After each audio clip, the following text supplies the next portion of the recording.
My parents ended up declaring bankrupt. They got to a point where it was really tight for a while. I was in college and wasn't sure. At one point, I was like, am I going to have to come home? What's happening? My dad had a very good work ethic. However, he had not made some of the better decisions. I don't think he was an entrepreneurial. He just didn't have that brain. I remember in college one time run out of my monthly stipend and not wanting to have to go ask my parents. I didn't want to go ask that because I knew things were not flush at the moment. Was the lack of money ever a driver for you as a result of going through that experience? I would say Kendall Pretzer, Chief Executive Officer at Grace Hill, learned early that most problems aren't solved by doing more.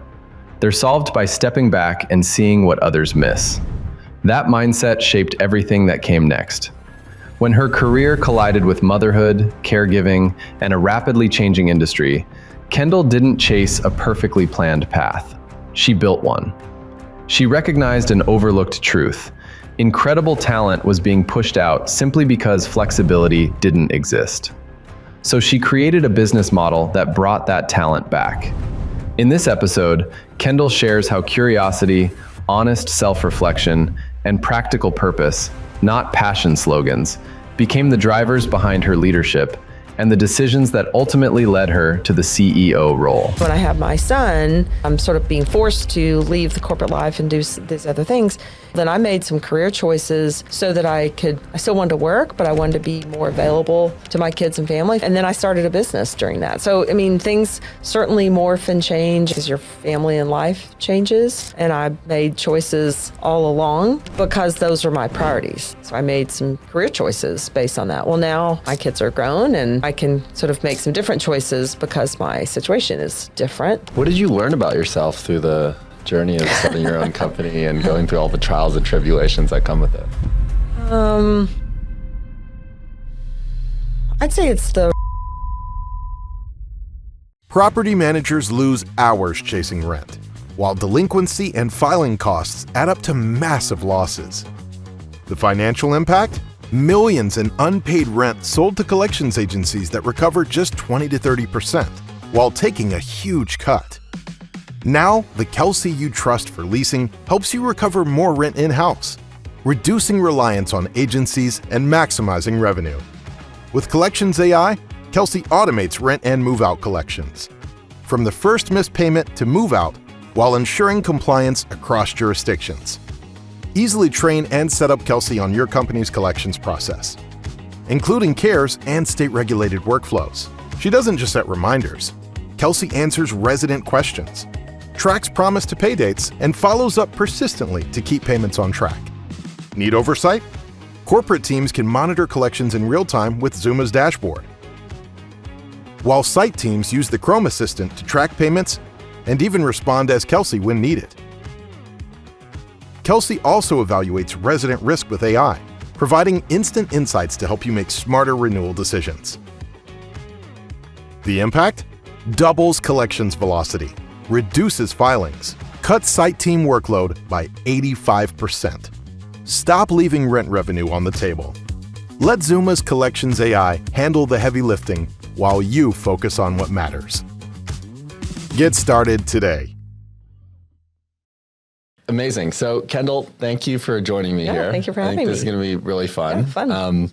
I think a good place to start for us would be to just help understand, I guess, some of your early years, right? And how that has informed who you are today. Yeah, I don't think much about this anymore. I would say I grew up in a, I mean, normal. What's normal? We're all dysfunctional, right? But fairly normal, middle class family. My parents were married for 58 years, and so unusual in that respect because lots of people have a divorce in their life, and I don't. We moved when I was 10. My father ran a Montgomery Ward's store and used to work in Fort Worth at the district office, and then was promoted and went to open the store in Odessa, Texas. So we moved when I was 10 and in 5th grade, and my mom was a stay-home mom, and my dad worked retail hours, through most of my high school years. And so it was a great town to grow up in. It is the Friday Night Lights story that happened right after I left, but it was a great town to grow up in. It was small, but it was big enough, at that point in my life, it was big enough to be able to do things. I played tennis competitively in high school, so I was sort of an athlete and did social things. So it was good. I had sort of several sets of friends, and when one kind of went askew, I could go hang out with the others. What was the bifurcation with the sets of friends? Like, what were they? My tennis friends were one group, and then I had, a social group of, friends, and then, had, an occasional friend here and there, a friend from church or a friend from something else, but mostly it was mostly tennis or my sort of social group. So in the beginning, when I asked you the question, you said, I don't think about this very often. Why did you say that? I don't know. I just don't, maybe because my parents are gone. I just don't think a lot about my childhood area. It is interesting though. I'm also not on Facebook. And I just don't have the time and not particularly interested in what people ate for lunch. And so I just don't I just never have gotten into it. I figure that's something I'll do when I retire. But it is interesting. My sister is very active on Facebook, and she keeps me updated on all the things going on or people we knew in Odessa. And I just don't. I have a couple of friends that I keep up with from Odessa, but my parents don't live there anymore. I don't go back. Never really went back after I graduated, went to college, and never lived there again. Wow. So.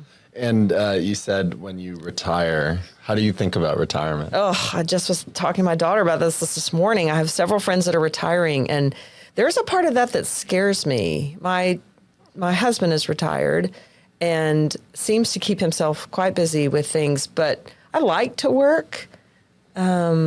And so I do have some other things I would like to do in life, but not kind of having something purposeful to do every day or even during the week worries me a little bit. So I don't know. I'm not there yet. I'm sort of cross that bridge, but just the idea of getting up and, I'm going to go play pickleball or I'm going to go work out and then I'll go lunch and then I'll run some errands and then come back and make dinner. I was like, that sounds terrible to me. So I'll have to figure that out. I'm not opposed to even just getting a little job at a coffee shop if I have to, but having some sort of purpose, I think is really important. 100%. Yeah, there was a quote that I read the other day, and it was a response to a comment on X, Twitter, and essentially the premise was the guy who posted it had sold his company for almost $1 billion and wrote this essay saying, I sold my company for $1 billion and I'm depressed or something. Yeah.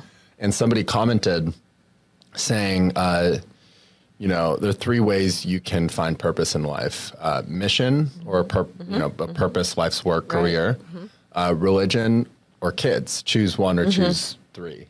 Choose all. Yeah. And I think it's really apt actually, because if you think about it, purpose in career, I think is just the feeling of contributing to something. Yeah. So if it's a coffee shop, you can actually just find purpose in anything you do. Sure. But having some sort of forward momentum goal, I think, is super important. Yeah. I have all 3 of those things, so I could do any of those things. But I think I was interviewed a while back, and I have on my slide, we do a new hire coffee chat every month with the new hires people at Grace Hill. And on my slide, it says purpose-driven work. And that's really, whether it's, I've had a variety of jobs over my life and times, and I've always found that I found something I was doing that was meaningful to somebody. And so the whole retirement of just being leisure, I don't know. I have several friends that go, it's amazing. I was like, we'll see. What are the things you said you would do?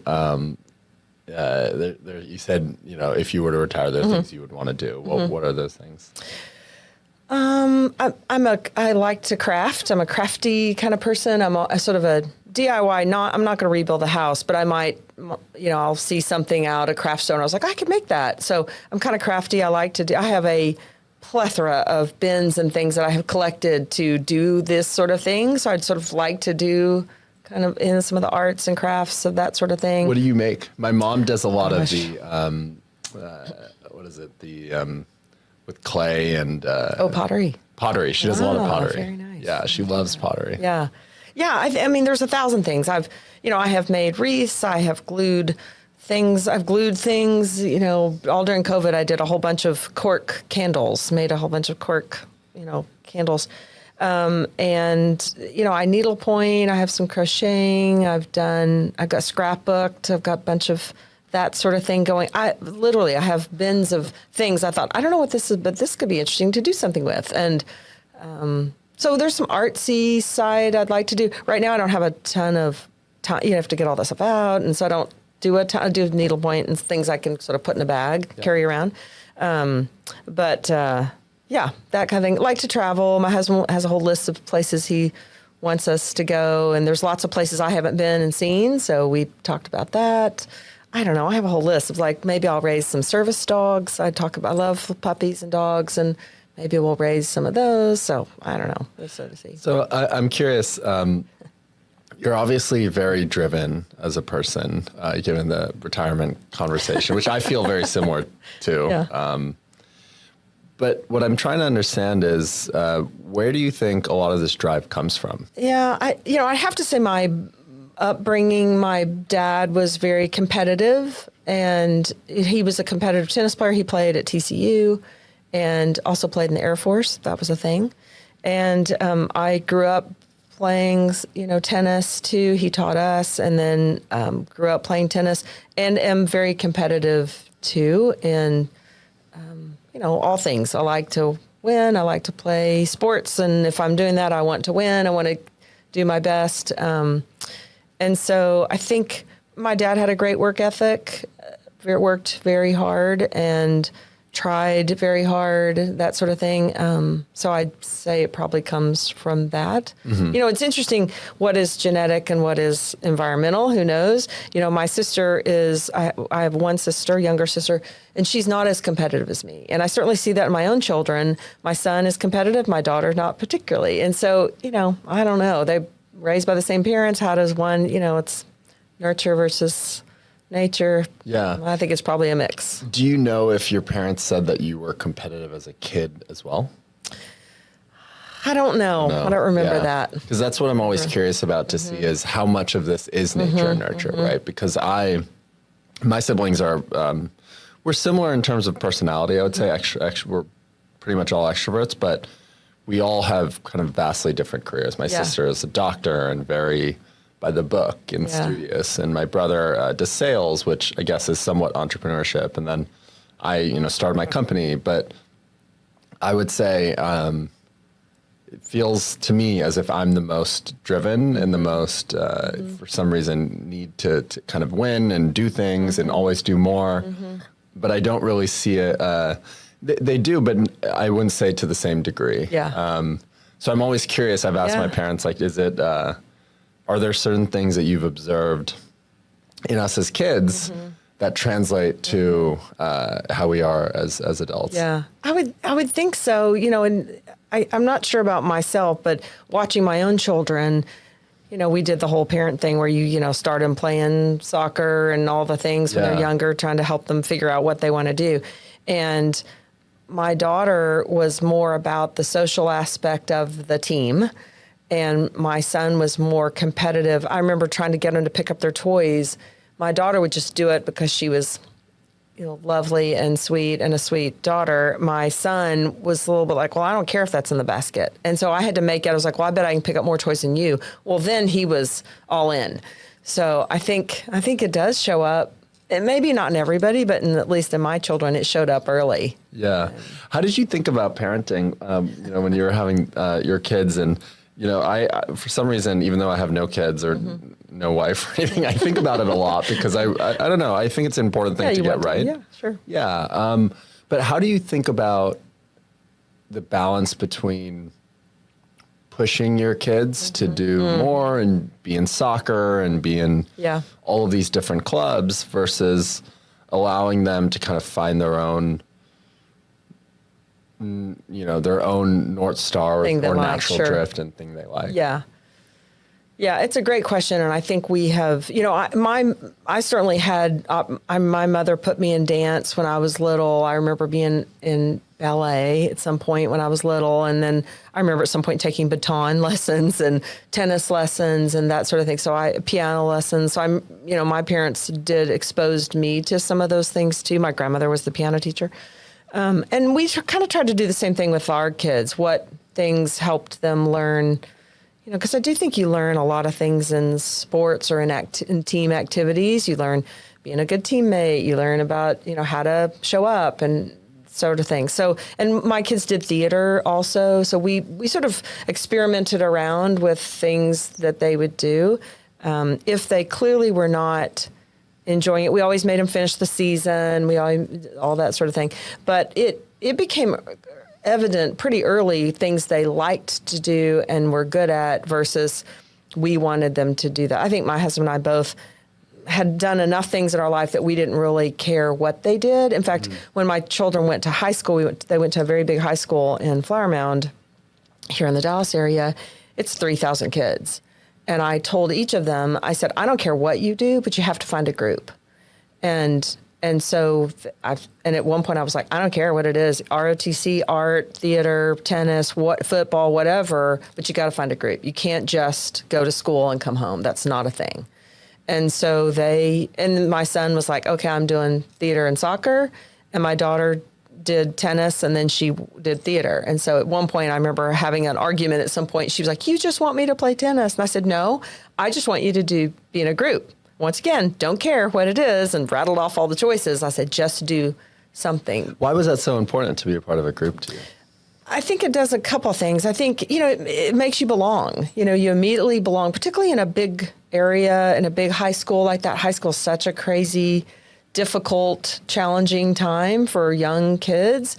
And belonging, you read a bunch of things and people I felt like an outcast. I didn't feel. So this is a way to get a group. So you've got somebody to eat lunch with. You've got somewhere to go. You've got some meaning and purpose besides I'm just going to school. Most high school kids go to, don't like, oh, yay, woohoo, I'm learning. That's not a thing. But so for me, for them, it was more about finding a group of friends or a group to feel like you belonged who were like-minded. So I didn't really care what it was. That's that's interesting. I was thinking as you were talking about my mom was a professional tennis player too. Oh, wow. Yeah. And we grew up, my family is kind of interesting. My mom's side has 5 generations of professional athletes. Oh my goodness. So a lot in India.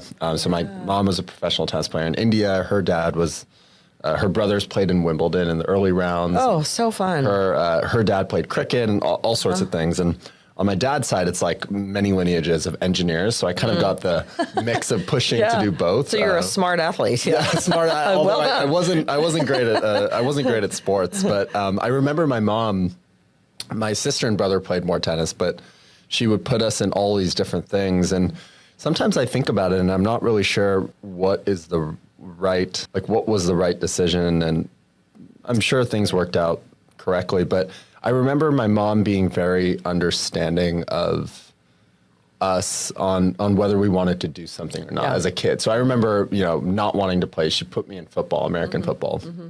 I was a fat kid growing up. Wow. So, and then I was also tall. So when you do the football stuff, it's by weight class, not by age. Right, yeah. So I was like this 9-year-old kid playing with like 14-year-olds.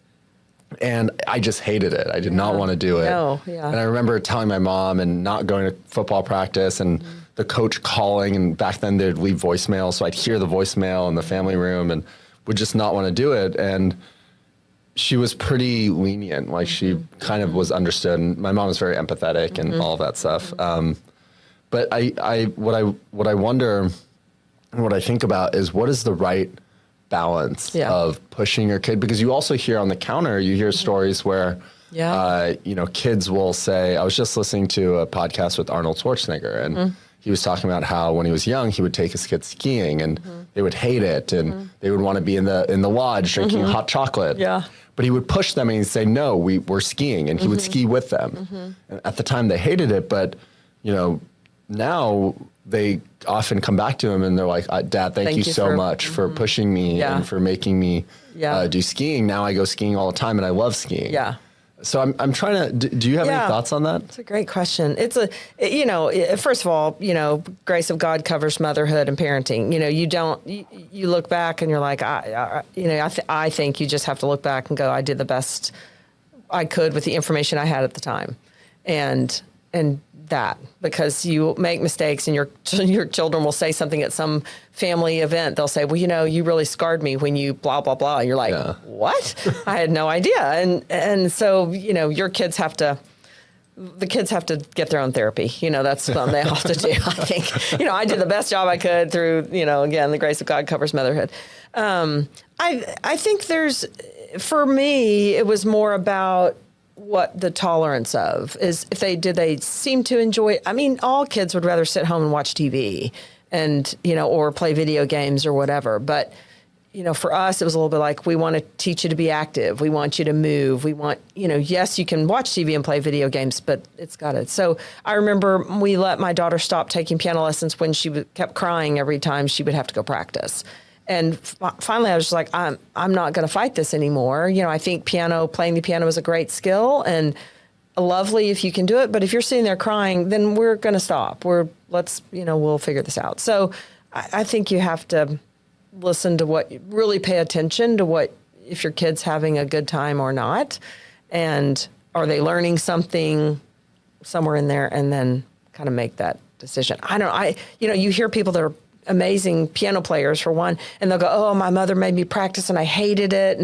But look, now I'm the music teacher. And so I don't know. I don't know. I'm not sure I could have parented my way through continuous crying at the keyboard. But and I think it's also what I've heard and what my understanding is it's also very different for each kid. Yes. Right? Mm-hmm. Some kids have the ability to probably be pushed much more than others. And you have to, like you talked about earlier, you have to understand the right kind of elevation for each kid and how to kind of. Well, they have different skills and talents and interests and so, I think having to pay. And I remember my daughter was 4 and I signed her up for some sort of little cheerleading clinic. It was a day and you dropped them off and they learned the cheer and then you came and watched them at the end of the, lunch, I think.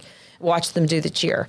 And I remember sitting there watching all these little girls, all ages, doing this cheer. And I saw my daughter and I was like, oh, okay, this is not going to be her thing because she just didn't have that kind of cheerleading rhythm. There was another little girl who's the family, we all went to church together and she got it. Boy, she could move her gru thing, right? And it was just funny. I was like, isn't this interesting at 4? Now, could my daughter have learned that? Could she have done that? Sure. But her natural coming out at 4, I was like, this isn't it. And so if she wanted to do it, I certainly would have let her, but she sort of really never had interest in it. Yeah, it's so interesting. There's this essay. Paul Graham he's this founder of something called Y Combinator, which is like this famous startup accelerator. Mm-hmm. And he writes essays, and he wrote this one essay called How to Do Great Work. Mm-hmm. Growing up, you listen to all these famous people talk about, you got to do what you love and you got to find your passion and all of this stuff. It doesn't feel like work. It doesn't feel like work. Mm-hmm. And at the time, for the longest time, I would discount that because, I don't know, it just seemed a little bit airy and I didn't really understand it.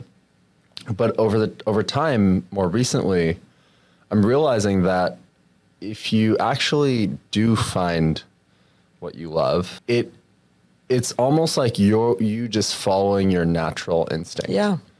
And if you can follow your natural instinct, so let's say that the girl who was 4 years old, and let's say she became a cheerleader professionally or something, hypothetically, and she was excellent naturally.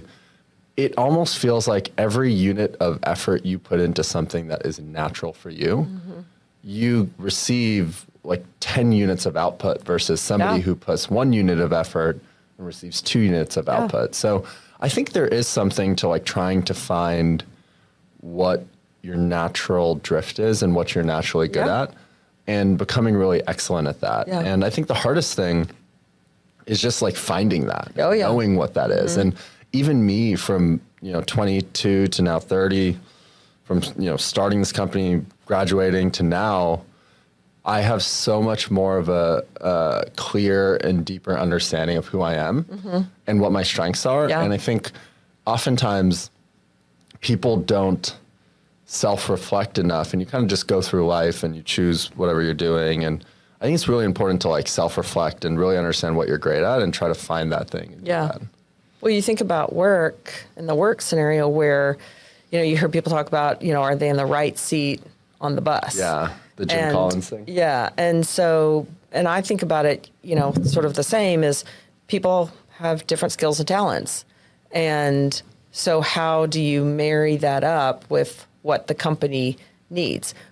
I have certainly seen over my life and career, and certainly here at Grace Hill, where people were great employees, but in the wrong seat and just not leveraging their skills and talents. And when we all recognized and had a really honest conversation about that, we could put them in a place that now, they're doing great because they're doing exactly what their skill and talent is. And I think it's two things. I think to your point, you have to self-reflect. Sometimes you want to be good at something and you're just not. And it's okay. You've got other skills and talents. And so being honest with yourself about, gosh, I'm not that good at this, so I'm going to let that go. Or I'm going to, okay, fine. Or you're going to work really hard at it and double it. But someone more naturally good at it's going to come easier to them. It's going to come easier. So I think it's very much about skills and talent and maximizing that, because then you typically enjoy what you're good at. Exactly. And if you're not good at something or you're not enjoying something, I think it's a great question to ask yourself is, am I in a spot that I'm doing something I'm not particularly good at, and therefore I'm not enjoying this as much? Yeah. I'm curious on the moving people to the right seat. When that has happened at Grace Hill, has the person been aware of like their strengths and weaknesses, or are they taken by surprise? I've seen both, right? I've seen both where some people really want to be good at something and they're really better at, this other skill, and they don't want to admit that. They don't want that. They want to be good at this. They're really better here. And so, then we either sort of, have come to an agreement is, where they should plug in. And, and I usually in the scenario where I was like, just give this a shot, give this a chance, see if you like this. And then another scenario I can think of is where this person just wasn't performing well in the role, but had the right heart, the right mind, the right drive, this was just not their skill. And so we sort of finally had a little bit of a, hey, this isn't working out where you are, but let's try this. Great. And so I think, you have to have an honest conversation, and that's very hard, particularly if the person doesn't recognize it. When you think about your, like where you spike, what comes to mind in terms of like what you think you're really great at? I think I'm good at getting a group of people to a common goal. I think I'm good at gaining consensus, pointing us to what we're doing. I'm competitive, as I mentioned, so I like to win. I like for us to do well. I'm not necessarily where I've got to be the absolute best in every single thing I do. I'm not that, but I do want to do a really good job at what we're doing. If it's worth doing, it's worth doing well. So I'm good at getting a group of people to see that goal and move to that. I think collaboration is one of my greatest leadership traits, and I'm not particularly dictatorial. I'll make a decision when I need to, but I'd rather us get there together, and because I don't always have the right answer, usually not the smartest person in the room, and so we just get to a better answer together. Yeah. I know you've mentioned you're competitive and you like to win. Do you like to win, or do you hate to lose? I remember thinking about that in tennis, and I remember being on the tennis court and thinking, am I just, I hate to lose. I think for me, it's more about I like to win. I like the success of that. I don't like to lose, so that's a little bit of it's a difficult question to answer. But I don't like to lose. But then if I know that I've been beat, I know that this other person, I played in a pickleball tournament month or two ago. There were many people that were better at me, so that'd be stupid for me to, hate to lose so poorly. They were clearly better. Yeah. So think I'm fairly realistic in those situations. Yeah. Yeah.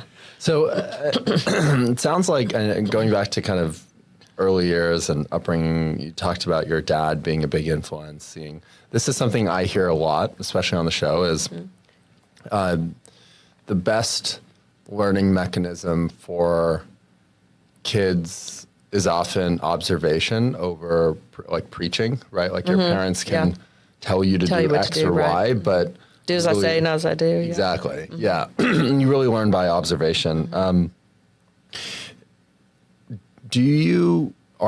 there any big kind of turning points or meaningful experiences in your kind of upbringing that you feel like has impacted you today, either positive or negative? I'd say both. My dad had a very good work ethic. However, I would say as I got to be an adult and got in the working world, there were some observations I made looking back, and I had an opportunity to work with him in a side business and noticed that, he had not made some of the better decisions. I don't think he was an entrepreneurial. He just didn't have that brain. It wasn't that creative. Was he aware of that, or I don't know. We never talked about that. He was more of, if I work hard enough, it's going to be okay. And I think there's some truth in that. But when I had the opportunity, I was like, hey, we should try this. He was much more, I don't know about that. That's not going to work kind of thing. That just wasn't the way his brain worked. So I think some observation I made early was I would watch him in all these roles doing sort of the expected, the by the book kinds of things. And again, my observation watching him work, may or may not have been true. But didn't have as much problem solving what to do about this. My parents ended up declaring bankrupt. No, they didn't declare bankruptcy. They almost did. They got to a point where it was really tight for a while. I was in college and wasn't sure. At one point I was like, am I going to have to come home? What's happening? But they worked their way out of that and, and ultimately sort of got to be back okay. But I remember sort of thinking about like, why were we in that spot? How did we get there? And later working with my dad, I was like, oh, he just sort of more was, I'm going to put my head down and go instead of stepping back and sort of surveying the problem. So sort of the goods and the bads about what I learned about that was, there's often many ways to solve a problem. And sometimes just kind of putting your head down and going isn't always the, necessarily, you can keep doing the wrong thing over and over and not get good results. And so a little bit of both. Was the lack of money ever a driver for you as a result of going through that experience? I wouldn't say we had a lack of money. I remember there being a scenario where it was tight. And I remember in college one time particularly not, about to run out of my monthly stipend and not wanting to have to go ask my parents. It's like, hey, I'm down to $4 and, and being like, oh, I didn't want to go ask that because I knew, things were not flush at the moment. It's been interesting, not unlike in the oil field where it was sort of feast or famine. It's sort of boom and bust. I would say we lived a little bit of that life. At one point I was a debutante in Odessa. And so now, had I lived in Dallas, I probably wouldn't have been a debutante. But in Odessa, based on my, father's, stature in the community by running the Montgomery Ward store, it was like the biggest department store in town. And so therefore, blah, blah, blah. So then at some point, in being in college and being worried about having to come home, that was, I was like, this is... And then, so it was, I was never really worried about it. I had some jobs through college and that sort of thing. But I did want to get to a point where I wasn't worried about what was next. I never worried about not having food necessarily because I knew the next month I would get my next stipend, but it was a consideration, something I thought about occasionally, but not, like I said, I never was worried, but it was a consideration at points and, and a sore subject at some points in my... For your family. Yeah. A lot of conflict.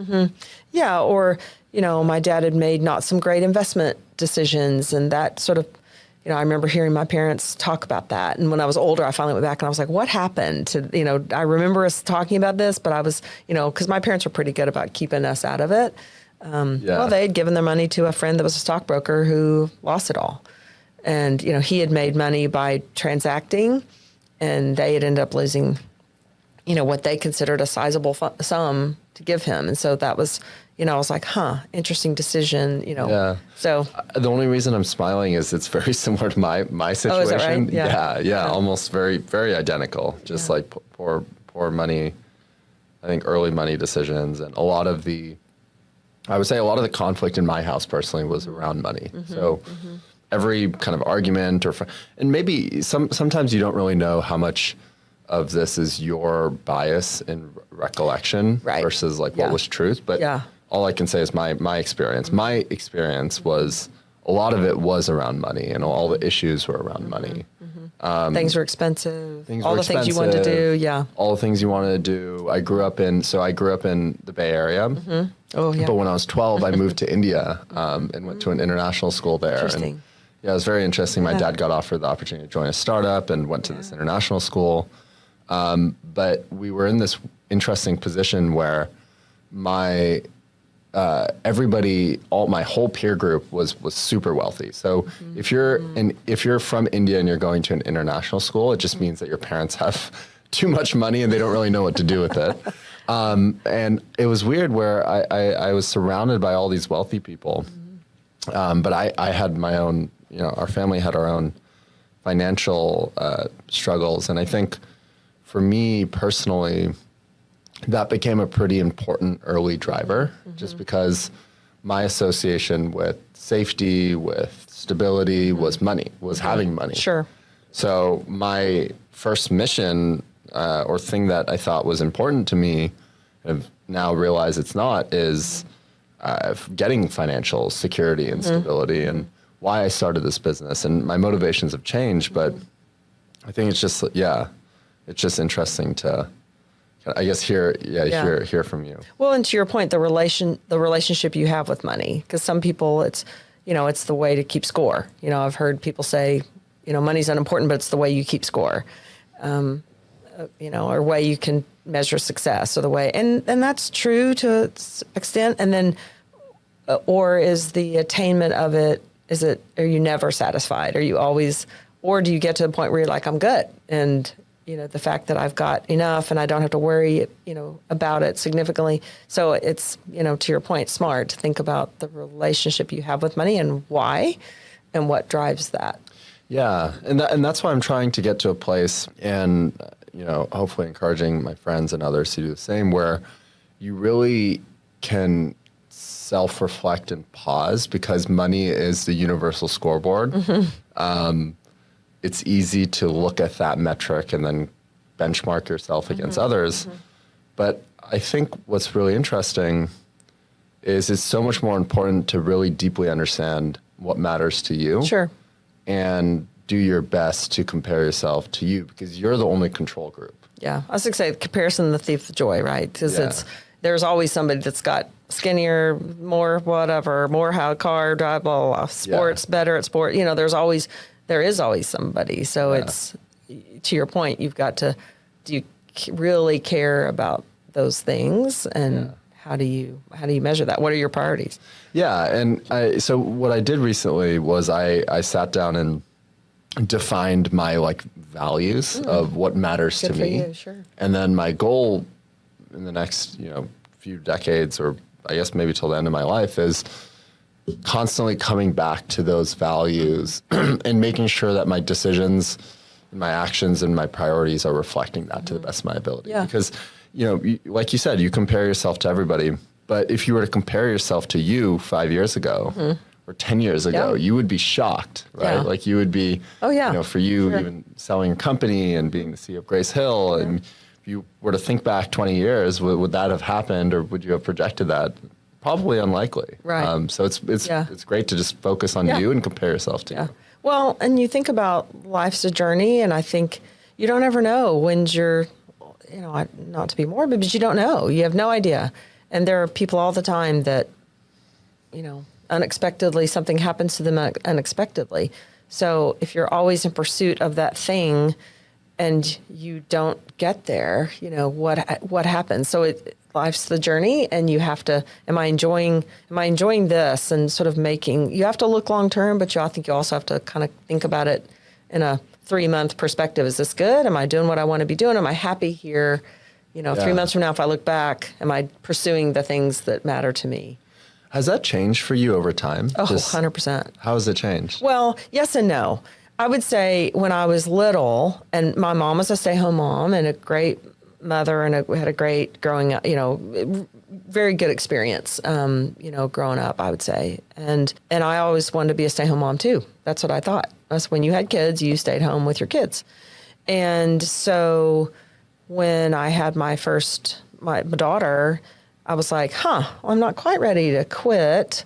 And I found a great daycare situation. And so I was like, well, I'm going to keep working. I'm almost there. And then when I had my son, we had a couple things. We had some side family businesses I mentioned. And so I sort of had to make some different decisions. But at that point, I was like, wow, I'm not sure I'm ready to quit, but I'm sort of being forced to leave the corporate life and do these other things. And then over time, I was like, well, then I made some career choices so that I still wanted to work, but I wanted to be more available to my kids and family. Felt like that's really what God was calling me to do. And so, and then that gave me time. And then I started a business during that. So, I mean, things certainly morph and change as your family and life changes. And I made choices all along because those are my priorities, back to family was my priority. And so I made some career choices based on that. Well, now my kids are grown, and I can sort of make some different choices because my situation is different. And so, yeah. What does religion mean to you?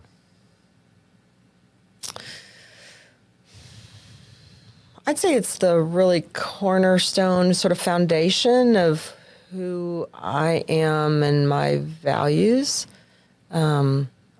I grew up in a Christian home, so for me it was never, I have met lots of people that found, religion or, later in life. For me, it was always there. I grew up with it. My parents had strong faith, and I saw that, and was raised in church, and then had my own personal experiences. They say it's not your mother's religion, it's got to be yours. And so then I had my own personal experiences and sort of found that was, I believed that this was, there's evidence, and it's a cornerstone of my faith and the way, hopefully, I conduct myself, and the way that I kind of believe what we're doing here on earth. Yeah. The reason I ask is I didn't grow up religious, really. I mean, my parents are Indian, and Hinduism is the religion, but my parents aren't super religious. I didn't really grow up religious, but recently I've been with a group of my friends going to church every Sunday for probably the last 2 or 3 months.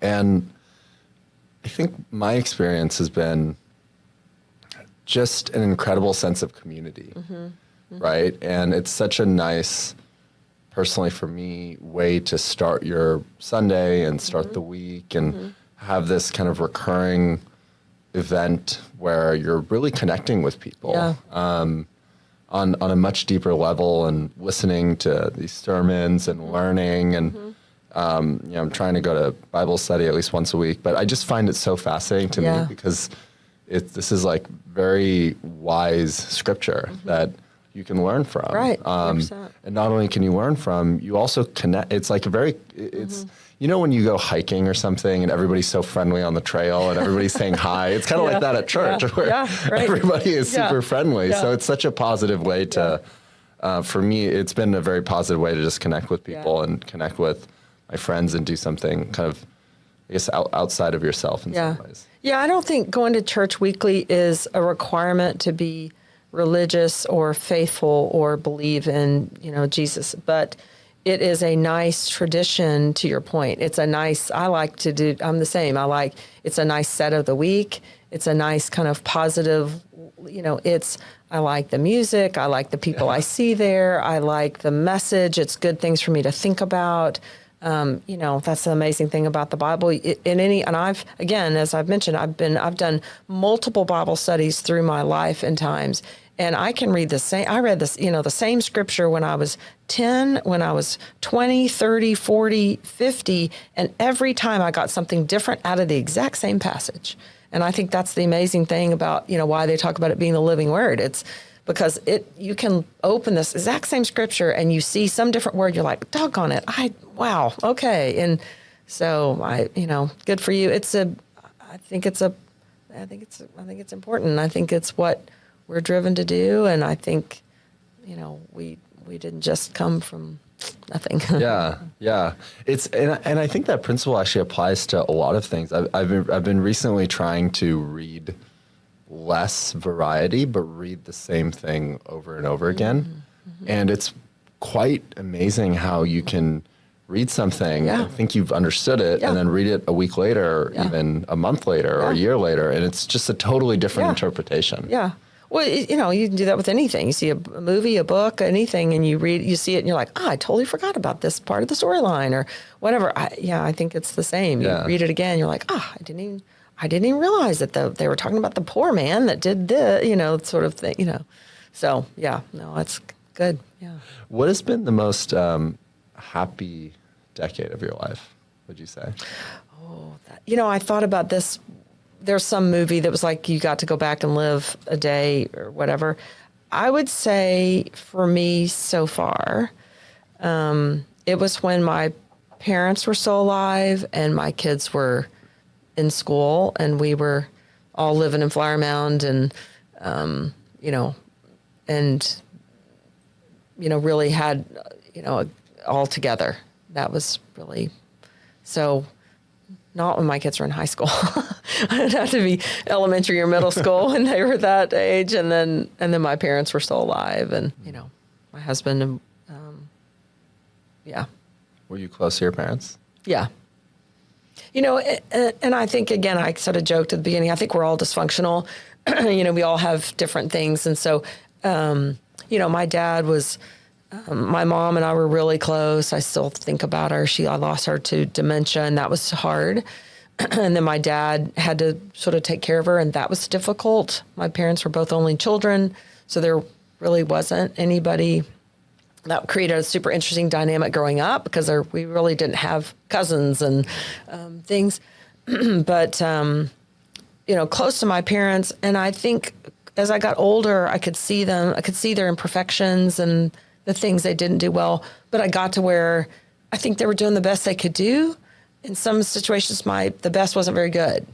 But I was old enough, mature enough to recognize that was okay. We all have gifts and skills and talents, and we're not all good at everything. And so we were close. There were some very challenging years in taking care of my parents when they were older, particularly my dad. He was sort of the grumpy patient, and lots of things he said to me that he didn't really mean. He was one of those people that was either happy or angry, and there was nothing in between.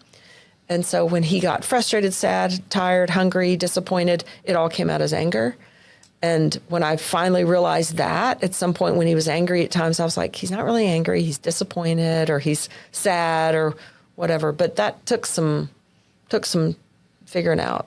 And, but yeah, we were close, I would say. And, and I don't begrudge, my growing up. I think they did the best they could do. Have you forgiven him for any? Yeah, I think, I don't, again, I felt like I can look at it somewhat objectively. He didn't really mean to hurt when he did some of those. He never physically hurt any of us, but, he said some things that were just ugly and shouldn't have said them, but he didn't really mean them, and so, in the scenario, my dad kind of was diagnosed, his cancer came back and he had a couple months to live. He actually put himself in hospice and he's like, I'm going into hospice. And I was like, wait, what? What are you doing? And he's like, nope, this is, we know where this is going and I'm going to put myself in and okay. And so we had sort of the last 6 weeks of his life, the opportunity to sit down and, straighten things out, talk about things. Not that we were estranged or anything, but at one point he turned around and he's like, I wasn't always the best father to you. And I said, I think you did the best you could do. And that was good enough. And thank you for that. So I don't know that I had anything to forgive necessarily, but I think we all sort of came to peace with that. We all do the best, typically people do the best they can do. Sometimes our best just isn't good enough. Thanks for sharing that. Yeah. Tell me about starting your own company and the transition and working on that for almost 2 decades. Yeah. Working with Grace Hill. Yeah. I think I've always had a little bit of this entrepreneurial, I've always been a problem solver, always been, how can we make this better? And when I worked corporately, as I mentioned, and then we owned a couple of Baskin Robbins. This is a little deviation of my life here. We owned a couple of Baskin Robbins. As in your family? My family. Your parents? My husband and I. Oh, you too. Okay. So we lived in Flower Mound. There was not ice cream. We loved ice cream. Decided that was the way to solve it, was to contact Baskin Robbins. They called like, oh, you're too late. There's already a franchise. So we were like, oh, bummer. Okay. Well, it was packed. The Baskin Robbins was packed.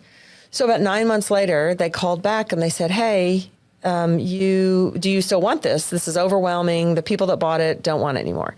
So we decided to buy it. My dad was retired, but trying to find something to do. So my dad went to Baskin Robbins franchise school, and we owned the Baskin Robbins in Flower Mound and Coppell for a couple of years, or for 5 years, actually. And so somewhere in there, when I told you the story, I'd had my daughter, I kept working, I had my son.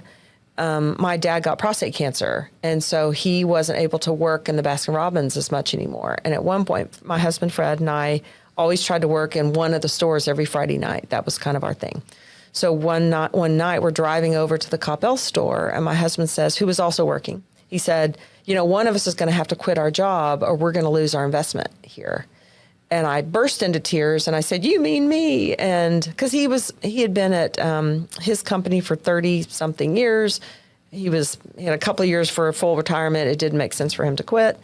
And I had, kind of always thought I was going to be a stay-home mom. So here I was still working. I had 2 kids. I had a 6-month-old. And so I was like, okay, I'll do that. So we immediately put him on the market. I quit working full-time corporately, started sort of helping my dad out in these Baskin Robbins because he had prostate cancer, was being treated, and put them on the market. Negotiated with all our cake decorators to stay till we were going to sell it. Going to sell at the end of the year. It'd be great. Well, they ended up not selling in the time. All the cake decorator people left, and I took a cake decorating class at Michael's and started decorating cakes because we had to run the stores.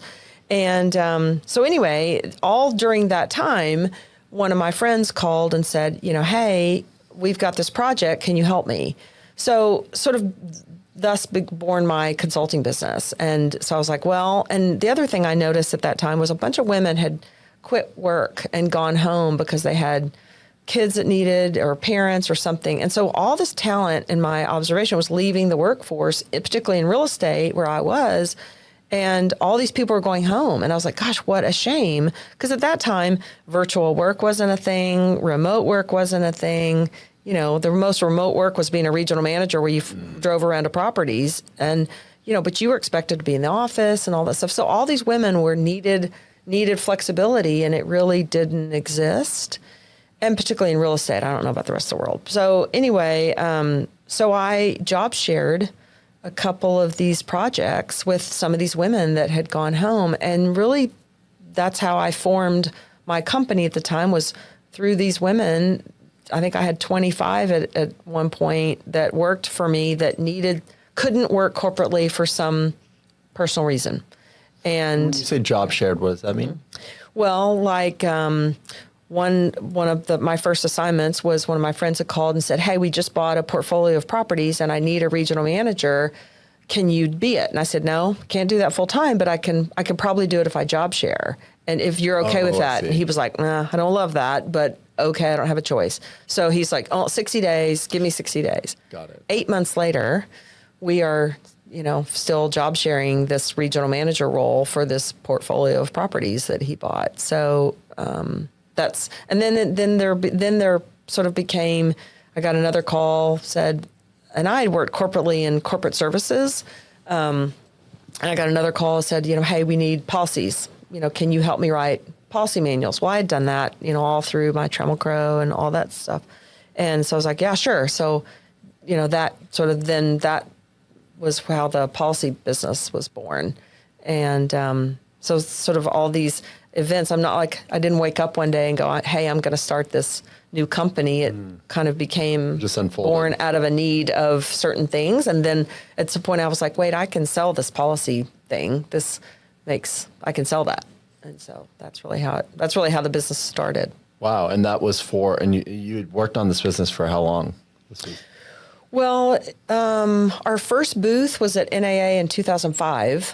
And so I started the consulting really in 2000-ish, somewhere around there. And then kind of 2002, we sort of had our first non-online policy business. And then 2005, we went online and had a booth at NAA. That was our first venture into the world.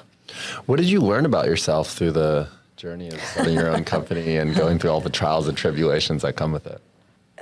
Once again, I think I learned that one of my skills is bringing people together for a common goal. I'm a good problem solver. I'm a good brainstormer. And so when somebody would go like, "Oh, we got a problem," it was like there is no problem that cannot be solved, kind of thing. Or, if we can't solve it, then we can certainly figure out what we're going to do about it. We're going to certainly figure out our workaround. We might not be able to solve the economy, but we're going to figure out what we're going to do about that. So I think I learned that was, sometimes annoyingly to my friends and family. I'm trying to solve all kinds of things they don't want solved. Yeah, I think I learned. You feel like that. That translates to every aspect of your life. Yeah, Yeah. a lot of it. Mm-hmm. And now I've sort of learned that, I try to ask, do you want help brainstorming this, or do you just want to vent? Yeah, that's actually really funny because I've had that same thing. Yeah. Because as a problem solver, what you often prefer is somebody to just help with the solution. Yeah. So you think that other people want that, but then you realize that they just want you to listen to them. Yeah. I guess I'm curious then on that front. Do you know have you done the Myers-Briggs personality? Oh, I have a long time ago. Okay. Then I won't ask you what the 'cause I don't actual remember letters are. what But I think what I'm more curious about is, do you identify more as a logical person or an emotional kind of, how is your reasoning more often done? Yeah, I would say when I've done some of those tests, I'm more sort of middle brain. Yeah, but I would say I'm more logical than not. But I do feel like I have. Now I'm not the empathetic, super empathetic. I mean, I have some, but there's a lot of people that are way more empathetic than me. Yeah. But I'm also not so logical that I can't get there. Like I'm super interested in people's origin stories and why they're like that, what's caused them to be so. What? Mm-hmm. Yeah, no, you really you really strike. It's actually you're very unique to me actually, because you strike me as somebody I'm not who's that interesting. No, who's very because I can see both. Usually, I see people fall in one category, right? Logic or emotion, and I think for you, I really do see both of them. Yeah. Like you're kind of squarely in the middle, and I can see you using both, which is really unique. Yeah. Some of that's learned, some of that's, as I think back about some things I said and did back in my 30s, and I just cringe. I'm like, oh, no wonder I didn't get invited to those meetings, or no wonder that, I wasn't included. That used to really offend me when people would have meetings and I'd walk by the conference room and I was like, why am I not in there? Why did they not, and then I'd be really offended. And, I can't believe then I realize now I sort of see that behavior in others and go, I was that was me. And so I feel like I have a lot of empathy and a lot of observation about when people are, I was like, that's annoying. And that was me. And so when I'll go talk to somebody, I was like, look, I was you. I get this. So trust me, I understand why you're offended about that or that sort of thing. But yeah. What other advice do you have for people in their, 20s or 30s or kind of in the beginning or middle of their career? Yeah. I would say, I remember at one point I was with on one of my sister's business trips with her. And I remember speaking up at a table saying something, and she turned around to me and she said, you don't know that. She goes, you don't know all the things you think you know. And she said, you need to be, you need not to, act like that. And I remember, it's my sister, so you take things more from family members than you do. But I remember that was one of the moments that I was like, she's right. And I act like I know some of these things, and I really don't. I have an opinion about it, but I don't know that. So I think as I've tried to, as I've grown in my career, and is to kind of keep my mouth shut a little more.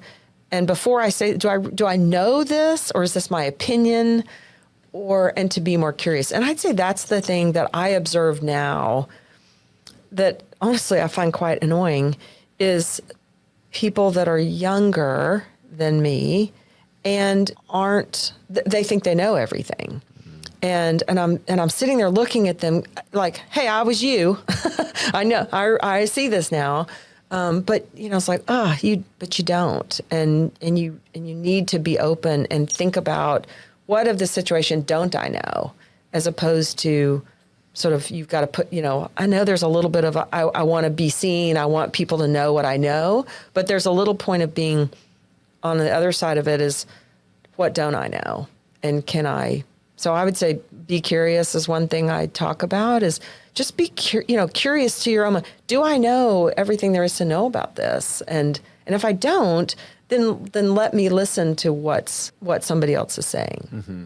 And being really, I think, intellectually honest, right? I've noticed that oftentimes, at least as a founder, you have to strike the balance of optimistic delusion, right? Yeah. Because you need to be delusional and you need to be optimistic and you need to forge ahead. But at the same time, you need to have, in Jim Collins, he talks about like confronting the brutal facts of reality, right? Yeah. So oftentimes you have to be both intellectually honest with the external world and the circumstances of where you're at, but also your internal world and what you're good at and what you're not good at. And I think what you said is really important. Knowing what you don't know is actually really important. Yeah. Because if you don't work to know what you don't know, then you almost you're not pushing ahead. Yeah. And you're not growing. And I think that makes a lot of sense. And the people around you know that. The people around you know that you don't know that. So you're really kind of fooling yourself, or so then it's a little bit of, and that's not a bad thing. People are smart and don't know a lot of things. I mean, none of us know everything. And so it's not a bad thing. It's just, to your point, it's just being honest about, what do I know? What do I not know? Who would know that? How do I go get that? And I don't have to pretend I know it. Yeah, I was talking to a friend and, we were having this long conversation, and I think I try to be super open-minded and question, but at the same time, I do have pretty strong beliefs about what's right and wrong and the path ahead. But I think a really useful exercise that I've recently been trying to do is proposing the question or statement, like, what if everything you thought you knew was wrong? Because we're so fixed with our beliefs, and you think that you need to do this or you need to become this. And just imagine a world where, let's just assume everything you knew was wrong. Yeah. Or assume that there was an alternative reality to what you thought you knew. And in some ways, that it's a really good experiment because it breaks your thinking, right? Yeah. Just assume everything you know is wrong. Yeah. Imagine, then start from a blank slate. If? Yeah. What if? And I think it's a good exercise to really redefine just like your beliefs and what you think is correct, and evolve and force yourself to. Yeah. That's hard to do, though. I find it even in brainstorming. I'm a big options. I was like, okay, option 1, what if we did da da da da? Option 2, because I have found for myself is that way it sort of allows me to do that and kind of dump it, and then I can free myself from that belief. And so, but yeah, that's hard to do, and and it's interesting how offended people get and are when presented with facts, and they're like, "Oh, you're saying this about this." I'm like, I'm not. It's just, this is the fact. This is a fact. It's not a condemnation. It's a fact. And so then, what do we do now? Yeah. Say more about that. You mean when you tell somebody about a fact and they respond? Tell me about that. Meaning when you're trying to, back to having an honest conversation, or you're trying to figure out a different path, or you're trying to forge a different, all right, this isn't working. What do we do now? And when you say, for instance, let's just use, sales aren't what we wanted them to be. And you're just like, in this particular area, product, whatever, and everybody's like offended. Well, I'm working hard. It's like, I didn't say you weren't. The sales or the numbers, this is a fact. I see. So, what do we... There's emotional kind of territorialness where your identity is tied up to. That's right. I think it's really important to, and it's hard to do, obviously, it's very because everybody's identity is tied up in their work. And if you're working hard at it and doing lots of things, it is difficult to admit that what you're doing isn't producing the results that you want. That's hard to do. But to your point, the intellectual honesty and or the situational honesty is, and again, we're not condemning you. We're just saying this particular thing, behavior, action, campaign, whatever process isn't working. So what do we do now? What are our other options? Yeah. So what was how did you transition to Grace Hill? What was that? Oh yeah. Sorry. We got distracted. So I ran sort of this consulting business, started my business with women that all did something else, sold the Baskin Robbins, and then ran it for 18 years. And I got approached by Grace Hill before I sold, 5 years before I sold it, and wasn't ready to sell at that point, and didn't see the need, wasn't ready. Then got approached again to sell to Grace Hill again. And, the comment was, well, training and policies just goes together. And at that point, I began to see the consolidation of software happening, beginning to see is like, this is going to be a little tough for me to be this small business on my own out here. Not that I couldn't have done it. I probably could have done it for 5 more years and been absolutely fine. But it came up, it happened. I prayed about it all summer and really felt like, and then brought in my sort of leadership team, and we all talked about it. We all prayed about it, and we just felt like this was the thing that we were being led to do. And it felt like the right time. Grace Hill felt like the right recipient of our business, and the culture was what we felt like matched what we wanted to do. And my son was going off to college. So that was the other thing, is when I'd been approached before, I was like, oh no, I know what that feels like, and I don't want to do that right now. And boys are hard in high school, and I wanted to be around and be aware and focused. And so, yeah. So then when he was going off to college, I was like, okay. And the life timing worked well too. And so, yeah. So we sold the business to Grace Hill 7 years ago. 7 years ago, October. Wow. So Well, 7 years ago, October. Mm-hmm. Wow. Yeah. We just had our anniversary. So. Wow. And so you said what that's like, meaning did you feel like it would have been, you're saying that you having your own freedom of working with your own company and setting your own hours and all that stuff was why you wanted to continue running the business when you're for sure. First of all, I didn't feel like I didn't need the money. I didn't need I wasn't trying to raise capital, that sort of thing. So I didn't need to. So that was nice. I wasn't pushed to do it, or it was still manageable the way we were running it. And and it is different when you work for a corporation. You you have to answer to others, and what time are you? I mean, I do it now, even working at Grace Hill. So when am I off? When am I not? When am I? Because my team deserves to know when I'm available, when I'm not, and so it's just different. It's a little different when you're, when you have your own company and you can kind of do what you want, and you're not really answer to others. You have a team, but it's a little different. So that's some of what I'd worked for public companies before. I'd worked for corporations, and just wasn't ready for that level of intensity. Yeah, no, that makes sense. So tell me what it's like. So our mutual friend Ani introduced us. Yeah, and he's awesome. I really love him. I know. And, sad he left. How is it to be on the other end of these acquisitions? And Grace Hill has made a number of acquisitions recently. Yeah, founder companies. Yeah. How's that been?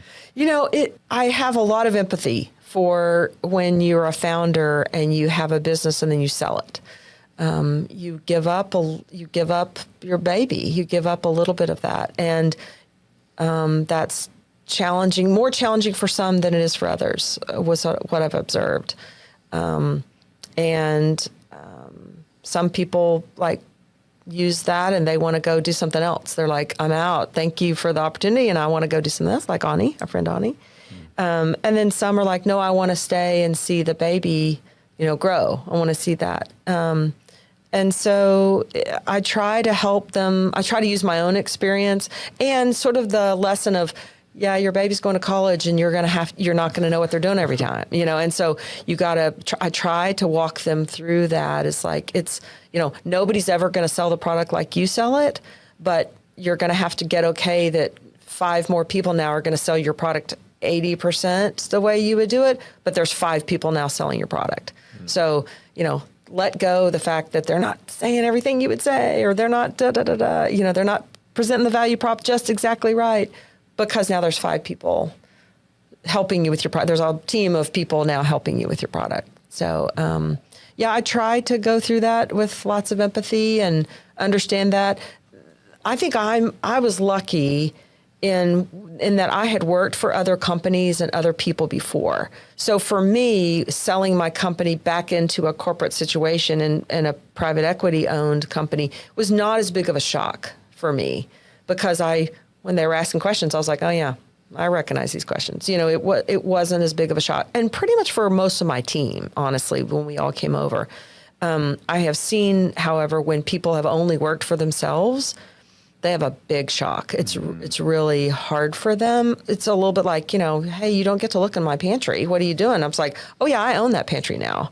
And, I try not to be that crass, but that's the challenge of when you've only worked in your company. Yeah. So it's a delicate balance. It's hard. Yeah, I just have to remind them, just keep looking at your bank account. Just make that, remind yourself that you sold the company, you made the decision to sell the company, and hopefully you got a good sum for that, and remind yourself of that.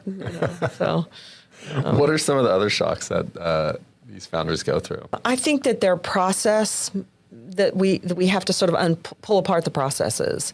What worked for them in a 10-person company, 20-person, 40-person company won't work in a company of 250 and 10 million units that we support, and 2,800 customers. We are thinking that's why you sold your company, was to scale it. And so the process that you worked where, Jim called Joe and Joe called Sam every time something broke, that won't work anymore. Now there has to be a process and a ticket and a da-da-da-da. It's got to follow. So people struggle with that because they really love those processes, and they worked, and they did, and well done, and you were compensated for that. So sort of the business side of Kendall would say, but your process has to change. The process of whatever, in order to grow it, you can't have Jim call Joe and Sam. That just won't work. Times 50. Or 100 or 300, that just won't work.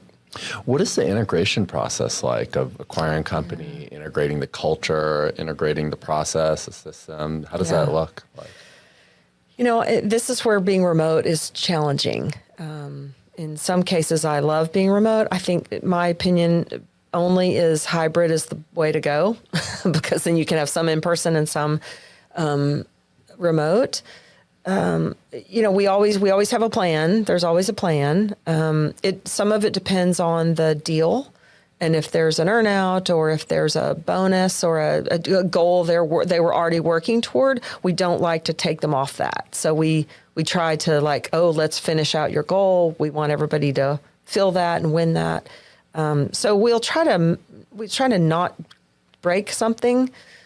So a lot of it depends on each individual company and what's happening and how many people there are. And so we try to we really are thoughtful about the people and the process, and we try really hard not to disrupt something that's working, but at some point things have to move. So usually getting them on our payroll system and getting them on our internal systems happens quicker because then that allows us to integrate them. They can then see our Slack channels that are all company, or they can be all hands in our all hands calls, or they can see all the goofy Halloween pictures that we post and that sort of thing. So we try to sort of start there. But Grace Hill people are very social and very like to know what everybody's doing. So a couple of times we've like, oh, let's get them on our Slack immediately. And then they're like, I don't have time to work anymore. I'm answering all the questions and I'm doing in book club and I'm doing. So we're like, okay, we got to pull back and, figure out sort of how to drip this over.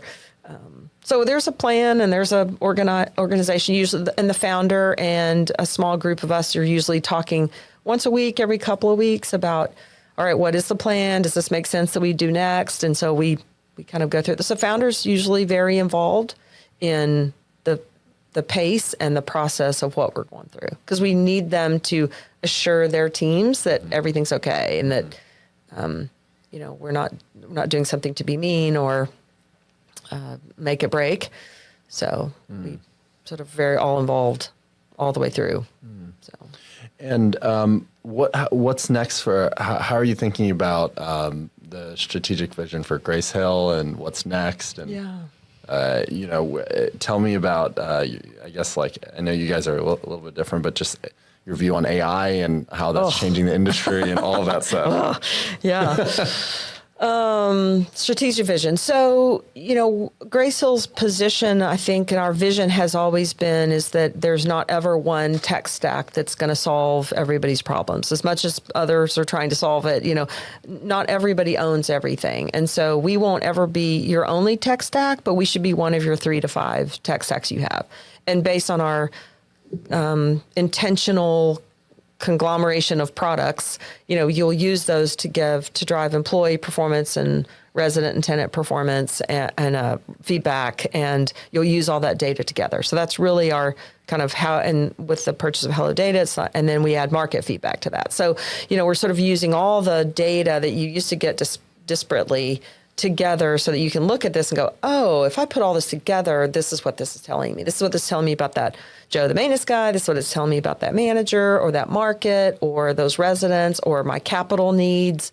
We had one guy that was like, you just solved all my capital asks because based on resident feedback and what the staff was telling me, and I could see all this data together, it was super easy to go give a data answer to my development team. Is like, these are the capital asks I need to do. And it wasn't just anecdotally, my regional manager loved parking for whatever weird reason. So that's really where Grace Hill's headed, is what else can we move into that ecosystem that can really help people make better decisions with this information together. And that you still need your PMS and you still need some of these other systems, but that, one system doesn't have all the things we have. So we should be one of them. Yeah, I think the question about AI, I know we're all figuring it out and we're all trying to use it in our personal life and our work life. I think for us, I'm a little worried as a mother and hopefully at some point a grandmother that, are we ever going to think again? I'm a little worried about that, but I sort of set that aside as Kendall Pretzer, CEO, Grace Hill. We'll set that aside later.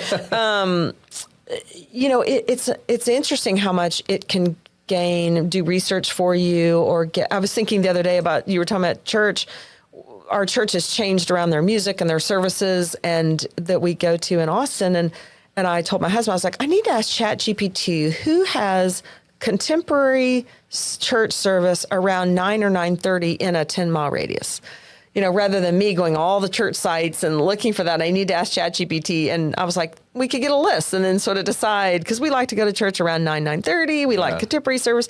And so, so things like that are super interesting, what it can do, the amount of material it can look at and help you see insights and information and that sort of thing. I know, we're using, 70 different AI things within Grace Hill. I mean, we're, all over the place, really exploring and experimenting with how Grace Hill can help either us be more productive or our products be better.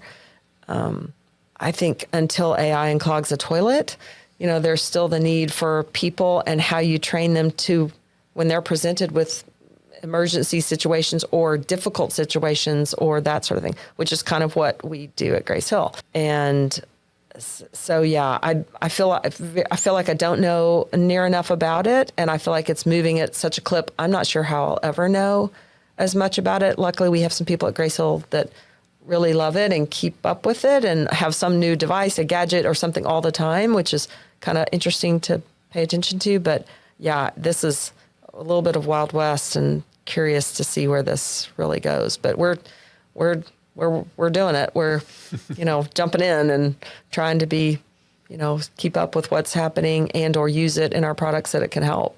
Yeah. I'm curious on the first part of what you said, which is whether we'll think again. It's funny. An analogy to that is I am very bad with directions. Super bad with directions, as you saw us walking here and trying to find. We ran into each other. Yes. Yeah.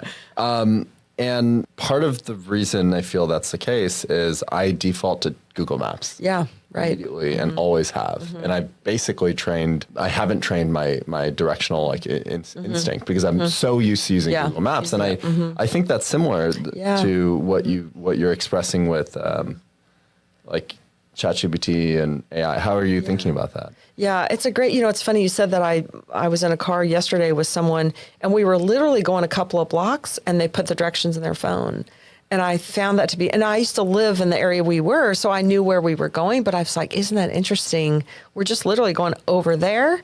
And, to your point, we have all sort of trained ourselves. And now we do it because of traffic or there's something going on you don't know, and this is a way you can tell. But can we drive anywhere without directions anymore?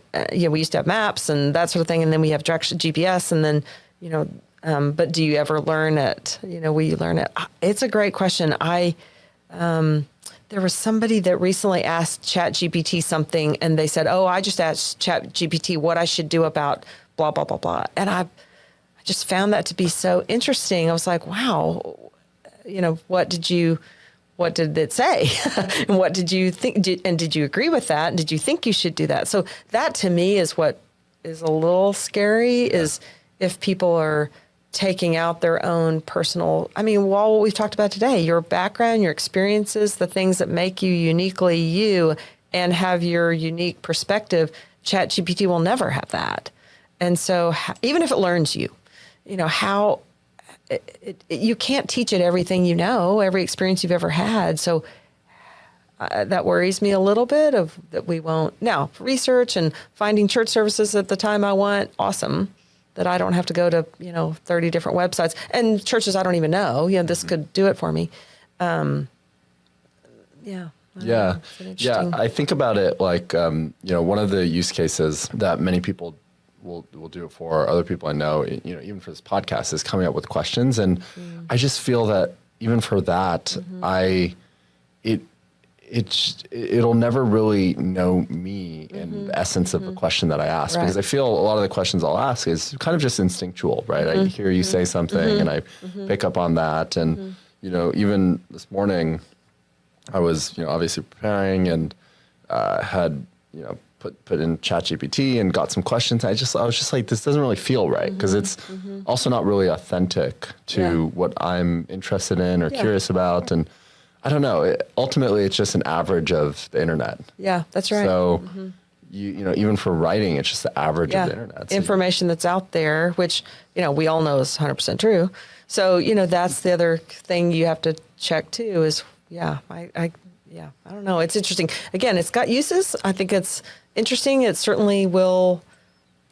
It'll be interesting about what jobs it supposedly, you know, takes away, what jobs it, you know, and the way we look at it at Grace Hill is not necessarily taking away a job, but making us more effective. Can we do more? Can we help customers even more? Can we help customers with their super bespoke things if we can sort of help with the scale things? And so we're not looking at it as a way to cut jobs. We're looking as a way to get rid of the mundane things that our teams are having to do right now, manual processes, things that are sort of, I don't know, waste of time because they have to happen, but not the highest and best use of their skill and brain. So exactly. Kendall, thank you. Yeah. This has been great. This has been really fun. We have wandered all over the place. I know, we've wandered all over the place, which I think is by design and intentional. Fun. And this has been, thank you for sharing everything and opening up. And it's really fun to do these things and just hear your perspective on life and your work and how things are progressing. So I appreciate it. No, thank you. Thanks for having me. Awesome. Appreciate it.